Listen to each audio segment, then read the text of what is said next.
Hey guys, welcome to the second episode of CheekzCast. I am your host today, Damien Williams from Cheeks Productions. Big announcement on Saturday.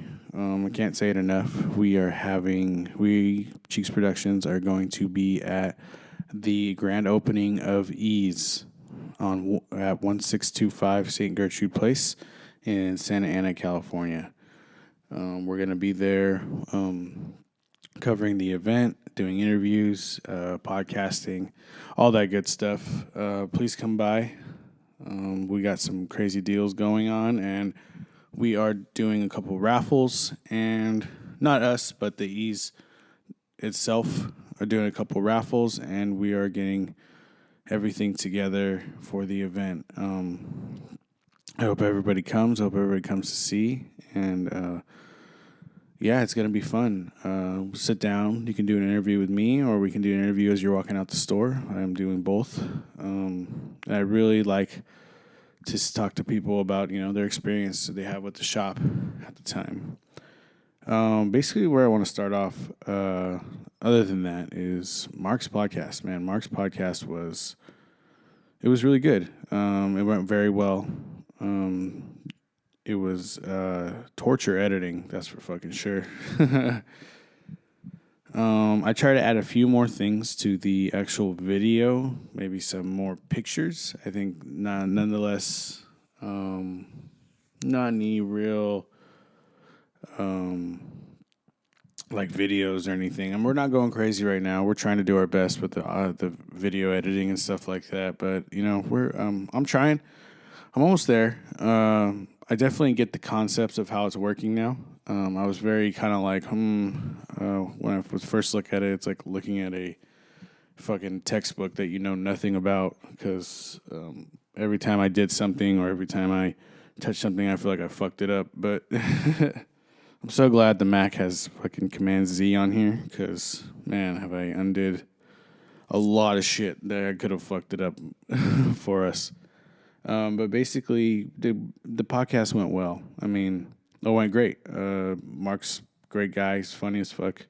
So, I mean, that really just kind of ties into what kind of people we want on here. Just different kinds of people, the variety of people. We have our friend Albert on too, and then all those people that I have done couch surfing with. So, it just kind of ties into the type of people we want. Just a variety. If anybody wants to come on, I welcome them to, either CheekzCast or across the room.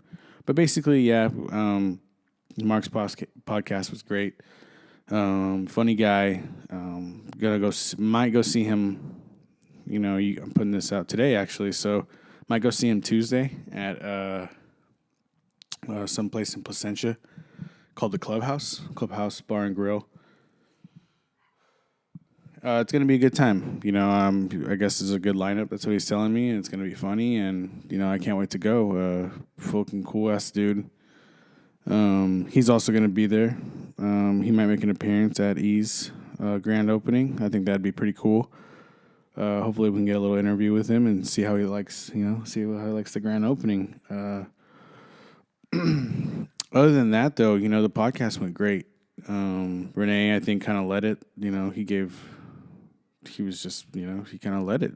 He had a little bit more questions than I did, which, in turn, I now think that I have to prepare a little bit more when guests come on, depending on if they have some type of fame behind them or any type of notoriety or anything on YouTube that I can just look at. I think maybe I did go look back at Mark's stuff, and he was doing a stand-up special. That was pretty funny. He did an interview with a news company, though, about him going to space. That was pretty hilarious. Yeah, he was watching movies about, like, Terminator or some shit like that.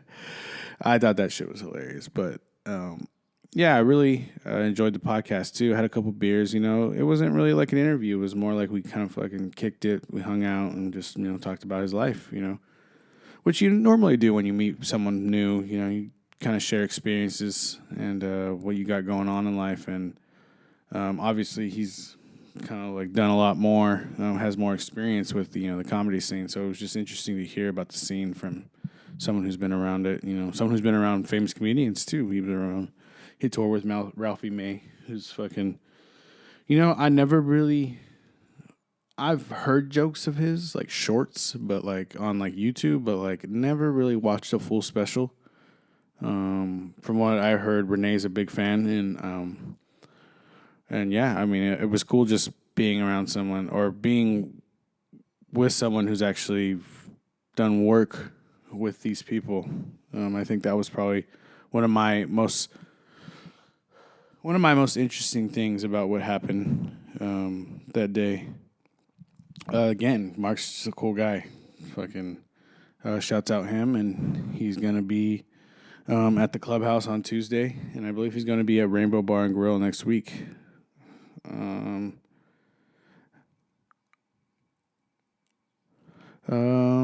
Basically, editing for that video, going back to it, it was just a fucking hassle and a half. Took me basically I was up to like 2 a.m. editing it. Sometimes I think about passion, right? Passion is kind of what you make of the thing that you're going for. I feel like I really butchered the way I explained that, but it's kind of like not everyone's going to have the same passion as you. Sometimes you yourself have to take that first step forward, and sometimes you yourself are going to have to be lonely at sometimes. And I think my issue is that sometimes with this whole podcasting thing is, I get caught up in, how people feel about this initial thing that I'm doing. And unfortunately, I think that I get too involved in how I feel about this with other people, meaning that I want them to care as much as I do. And, it's pretty obvious that everyone has a different level of passion when they want to do stuff. And, and I completely understand that. But I think that what I'm starting to learn is to not that I don't care about how other people feel, but not to worry about how other people feel. Because caring is one thing. You want to care about how people feel because you can hurt someone's feelings or you can kind of fuck someone up by saying something or doing something. I guess more worry, when I say worry, I say, like, if I have something that I want to do and I have something that I want to get done, I think I shouldn't rely on my passion to carry everybody, if that makes sense. People are going to do what they want to do. And people, don't really have the drive as much as I do. Or maybe it's not even a drive right now. Maybe it's just this high I'm coming off doing all these videos and, racking up all these subscribers. I mean, like, not all these subscribers, but, 70. People told me I've been doing pretty good with how we're working. Definitely grinding. But, yeah, I just wanted to kind of reflect on, I'm willing to stay up till 2 a.m. to get shit done, That's all I'm just trying to say is, and my passion is, and maybe this is not a passion. This is kind of something that I want as more of a hobby. Because podcasting is great, it's fun. I like kicking it, and I think that's the most important part of what podcasting is. And I think maybe, it's not that I don't want to take it serious, but it's more of the fact that if I take it too serious, I'm taking all the fun out of it. Essentially being that, I get too enamored with the idea of wanting to be famous off it and make money off it when I should just have fun with it. And I'm too much of the idea of making it into a business rather than a hobby that I do every week, because this is what it should be, man. I shouldn't be, the first part of it was grinding. It was fun. It was really fun, but I think I was doing it for all the wrong reasons. I think I was doing it to make money or to find a way to make money, and people are right. I think you shouldn't look for that, and I think I should definitely start having more fun with this rather than, beating myself up over it. One thing I do want to keep, though, is the consistency part of it. I think Tuesdays and Thursdays do work for us in terms of the actual way it's put out because I give people the weekend and also a day in between to put out podcasts. I think it's great. Honestly, I think that's a great schedule. I kind of do my own thing on my own, and then me and Renee do our thing. It's pretty cool, and it's this time that I have on my podcast. I get to share all my thoughts and reflections on what's going on with me and the channel in general. Because for being like the head guy and like doing the channel, I'm kind of in charge of it. So I'm just trying to kind of direct and guide where this channel is going to be. But yeah. It would be nice to make a business out of this thing. I would love to, but I think like at that point, then I'm trying to, especially because of how small we are. I don't think that making a business out of it right now. I mean, we already got invited to an event. That's something, but at the same time, I'm not really being compensated for it.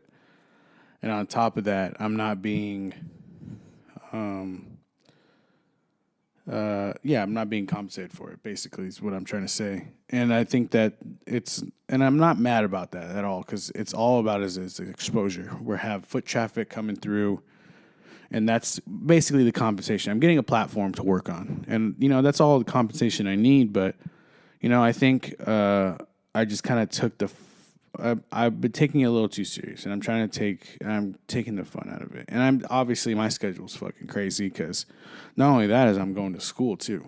School is just, and it's already a pain in the ass. We just started, and it's already a pain in the ass. Started Monday, and there's a pain in my ass already. But basically, school is school, and I just need to, that's something that I just need to power through. Yeah, man, I'm so close to getting that degree, and I'm so close to actually making it, to where I can put something on my resume of greater value. I know associate's degree aren't huge right now, but it's a step in the right direction. That's for damn sure. Because you never know what who's gonna be like, hey, he's got a degree, hire this motherfucker or promote him, and at least I have some type of credential behind me, not the highest, obviously. But, like I said, it's a step in the right direction, and maybe I go back to school. Maybe I go back to school full time and really try to, bang this shit out, or maybe I just, do what I got to do and kind of, work on the podcast and stuff like that. But for sure getting my associates. But bachelor's, it's still in the works. We'll see what happens there. Maybe 1 or 2 classes a semester, depending on how hard they are. Because, like I said, this having a full-time job and then, this podcasting stuff. I don't want to say this podcasting stuff because I love this shit. This shit is so fun for me. But like I said, maybe I just need to take it a little less serious and maybe just start focusing on making more money, doing something that I love. Well, this is something that I love, but, we're not going to be compensated for a while for this. And it's all about time, and keeping up the consistency of it every week. I definitely want to keep 2 podcasts every week. We might have to go down to 1.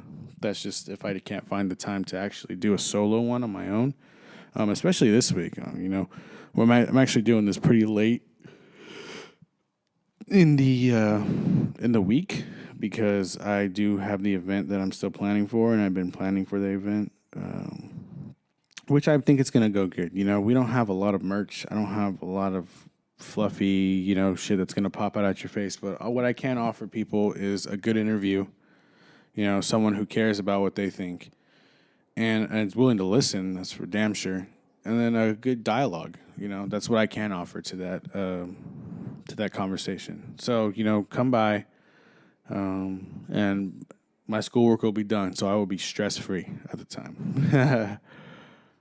And it's just, sometimes when I get involved in all this stuff, like I obviously got a lot going on. There's a lot going on. And obviously if I were to take a piece of anything out, I'd obviously have more time for the other. But I don't want to do that. But essentially I know that,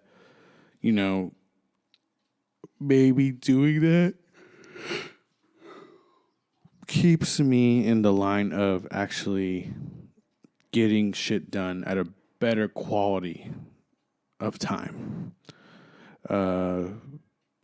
I wouldn't want to stop the podcasting. I obviously got the high off seeing all the numbers and stuff, but I think maybe we might slow that down and maybe just do one every week because I feel like that's probably the easiest thing for me right now.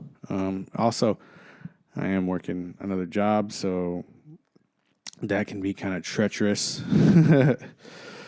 And honestly, working the second job, it's not even that hard. It's just I'm working a second job, doing mid shifts. Okay, I'm not complaining about what I'm doing. Just I'm doing mid shifts, and the mid shifts kind of take up my whole day. And no one wants to record after 8. And it kind of fucks up my scheduling with other people because people got lives. And I'm starting to kind of like understand that now that I'm going through this like process of taking so much on is like I'm gonna have not everyone's gonna be available when I'm available, and I can't. And it's not their fault that I have actually took up so much time during my day or during my time or filled up so much of my time that they can't make it. And that's not cool. That's not cool of me sometimes to expect people to take time out of their day. I really do appreciate the people who do go out of their way. I mean, that fucking makes a whole difference, and I really do appreciate what people, do for me. But yeah, I'd just like to thank the people who are out there doing that for me, and shouts out Gary. He's actually making the T-shirts, and they're gonna be out Saturday. That's gonna be fun. He's might come out, say some shit. That's gonna be a good time. Some other stuff. When I do homework too, I usually like to watch a movie or something like that. It's probably not the best way to do homework, but I do. There's this movie called Hustle that was recently came out with Adam Sandler, who's a fucking comedy genius. I think everyone's heard of Adam Sandler. If you haven't, you can look him up. He's pretty fucking famous. Just type his name into Google. He was in this movie Hustle. Basically takes this kid from Spain who's nothing but just fucking freakishly good at basketball and makes him into a superstar. And all good as end well. It's one of those movies, but he's a great actor, man, and it's pretty obvious that guy's like on a different level than most people. And what's cool about Adam Sandler is he doesn't feel the need to be out there in the media all the time. He just that's one of those people like we talk about Mark who just focuses on their craft. That's one guy who's just consistently putting out movies, consistently putting out artwork, consistently trying to put something out, and that's kind of like what makes it for him. That dude's probably makes $400 million, $500 million, and he's just fucking crazy rich, but he still keeps himself at a humble level, so that way. And I wonder if it's for his own mentality. Like a lot of people have different ways of thinking. Some people are flashy and like being flashy, and that's how they are, and that's kind of like what makes them stars. But then there's people like Adam Sandler who maybe he's already had all that flashy stuff and there's no need for it for him. But yeah, just a fucking great guy, and when you can see how he dresses outside of what he's doing, you can tell he's very humble. And that's probably what keeps him going. He stays humble. And these serious roles that he's doing, maybe they change his perspective on things. Playing someone who's down the dirt, or playing someone who's not super rich, or playing someone who's not like I don't know, just not super flashy. I was actually watching another movie about. With Will Ferrell in it, same thing. Very serious movie. He played an alcoholic, and I was waiting for him to do some outlandish shit, but he didn't. He played a sad man, and so there were humorous parts of it, but I mean, it's just him being a sad man, and it was like you think touching, yeah, and I think. The only reason why for me it was touching is because I went into it thinking, okay, like it's supposed to be like some funny movie about some alcoholic trying to sell everything, and he's gonna get it, but like it was was not that at all. It was very sad and almost traumatic, I can almost say. But it was not. I wouldn't. I thought I would. I would recommend the movie for sure. But I just want you to know, going into it, you are definitely going to be surprised at what this guy is acting like. Man, it's fucking crazy. He's all serious, down the dumps, and then this kid comes by and pretty much sells everything for him. And honestly, for me, doesn't really make. I mean, towards the end of the movie, obviously he's like, "Oh, like I'm better now," you know. But like in terms of just like actually dealing with shit like that, I don't think he really made any steps. He threw a ball a couple times. He talked to a lady. You know, maybe therapy does work, and maybe all it takes is one thing to change your mind. That's true, but it's just crazy how there was really no effort by him put into getting better. Maybe it does take someone losing everything to actually see that, there's everything to gain from losing everything.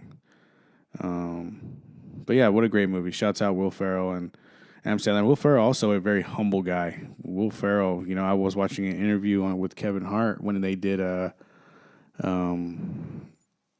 movie, and it was really great. It wasn't really great. That movie was whatever. It wasn't, it was just some funny movie, but yeah, he basically. Well, okay, let me get back to the interview. I'm just rambling at this point. Kevin Hart played a guy training him. Oh no, let me get back to the interview. The movie's called Get Hard. Basically, Kevin Hart said when he was on film when he was recording with him or filming, he would wear whatever clothes, like Ross clothes and stuff like that. Not super flashy guy either. Still had a flip phone. So that's like nice to hear that like people are still out there like that. They're not too flashy. They don't do too much. Especially actors who are making hundreds of millions of dollars. And they're living like the rest of us almost, if not behind, because I know everyone has a fucking iPhone now. That dude needs to get an iPhone. That's for damn sure. Because I mean, dude, like at that point, you're just fucking now. You're over humbling. Okay, you can use an iPhone, Will Ferrell. Okay, no need to make the rest of us feel like shit because we're not using an iPhone. Because we're all using iPhone and you're not. But yeah, just shouts out those guys. Funny, hilarious, very well-rounded, versatile people who can play different parts. Another thing I wanted to get into is corporate cannabis. Corporate cannabis is taking over the cannabis industry. For how long, I don't know. Corporate cannabis is, we're only a matter of time before all that stuff is actually allowed into supermarkets and stuff like that. Like cigarettes are, almost like tobacco. But, I mean, like, who's going to stop them? You can't stop them. They are going to do it. And they're going to do it with a smile on their faces. And we can't do nothing about it because they're rich and we need money and we need to work for them. But in all that instance, it's really, it was bound to happen. Corporate cannabis is bound to happen. Anytime there's money that needs to be made, there's always going to be some rich motherfuckers who come in, want to change everything, want to streamline everything, and basically make it their own. Not even make it their own. Make it something that's profitable. It takes a lot of love out of anything. Just like anything that's new or anything like that. You take the love out of it, there's no quality anymore. You're dealing with people at Walgreens. I'm not saying people at Walgreens are bad, but, you're living a day-to-day job, working, routines. And, I'm not saying you're going to hate your life doing that because some people work all those years of their lives and they love it. I guess what I'm trying to say is, once you take the actual fun out of selling something, you are now selling for profits. So you are now becoming a shark, and you are now looking to bite off anything that comes off, which means that you are willing to get rid of workers. You're willing to do a bunch of shit that you're just not really, you shouldn't be doing. Well, maybe not shooting, but humanitarianly should be doing. I mean, like there are certain people who, um, don't mind doing it. They don't really have a heart, and it's just this. The thing about corporate cannabis or even corporations is just the top is so far from the bottom, and when the top comes in, you can just tell that like they don't even think they belong with the rest of these people, and it's pretty obvious. Am I saying corporations are ruining the world? Yeah. I wouldn't say ruining. I think there's need for some types of corporations. People need to work, but I think family-owned businesses or privately owned businesses are definitely the way to go when you want a quality of work. I don't know. There is this way Japanese manufacture stuff where they drop limited supplies instead of mass producing everything. And the quality of work that goes into each of these items that are put out is just on a whole nother level. And I think that America itself likes the idea of stimulating as fast as possible instead of preserving that feeling. Okay, hold on. Is getting stimulated as fast as possible, and instead of cherishing the moments that they actually have with each part. Let's just take whiskey for this one came up to my mind. Whiskey, Japanese whiskey is this, all everyone loves it. It's the best thing ever. It's the bee's knees, all that. Because it's made, with it's very quality whiskey. It's very, fine tuned. It's worked on very carefully compared to, Jack Daniels, which is fucking everywhere. But it's very profitable because they sell it at such a high volume, and people, and like in America, people just drink it just to get fucked up. With Japanese, they cherish those moments. And I think that what people need to do nowadays is they need to just cherish the moments that they have with something of quality. If you have something of quality, cherish it, okay? Because it is going to be gone soon. So cherish it. Cherish it. Don't down it. Don't make it something that stimulates you all the time. Really cherish that thing you paid for, the person you're with. Cherish it. And I think that message is kind of the whole podcast is kind of cherish the moments that you have. You're not going to get all these moments that you have, including me with this podcasting stuff. I want to make this a hobby, but I need to cherish this time that I'm actually doing these podcasts, because if I do make it big, or when I do make it big, because you're supposed to manifest everything, I think that sorry, I got cut off real quick. I think that you develop a series of. You need struggle. You need time away from things that soothe you all the time. And if you have shitty stuff that soothes you all the time, it's just not going to be the same as when you take something of quality and cherish it for that moment. And cherish the journey you're on. Cherish this journey, because there's going to be some down times, there's going to be some up times. And you just need to take the time to really love what's around you. Yeah, that's basically the message that I have for this podcast. Thank you guys for tuning in. See us at the dispensary on Saturday. And we are out. Signing off. This is Damien.